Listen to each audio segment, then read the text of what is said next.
விஜயினுடைய அந்த ஒரு தென் மாவட்ட செல்வாக்க இந்த மதுரை மாநாடு உயர்த்துமா? இந்த மதுரை மாநாடு ஒரு பெரிய அளவுல கை குடுக்கும்னு நினைக்கிறீங்களா? மற்ற மாவட்டங்கள்லலாம் அவருக்கு செல்வாக்கு இருக்கா அப்போ? எனக்கு தெரியல. ஆ விஜய்க்கு அவ்வளோ பெரிய செல்வாக்கு இருக்கு. 30% வாக்கு வரும், 40% 30% ஓட்டு வந்ததுன்னா, ஆளுங்கட்சி. ஆளுங்கட்சி. ஆளுங்கட்சியே ஆயிரலாம். 30லிருந்து 40% வாக்குகள் கிடைச்சதுன்னா, ஆளுங்கட்சி.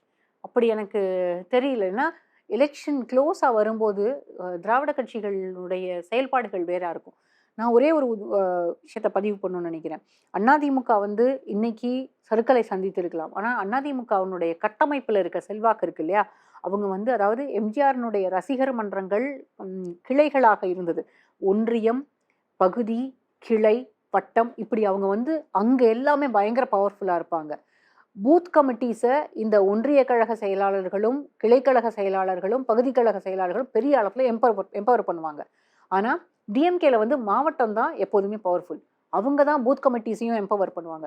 ஸோ, திமுகவிலயும், அதிமுகவிலயும் கட்டமைப்புல இந்த வேறுபாடுகள் இருக்குமே தவிர, அவங்க வந்து பூத் கமிட்டீஸ் அவங்களால பெரிய அளவுல எம்பவர் பண்ண முடியும்.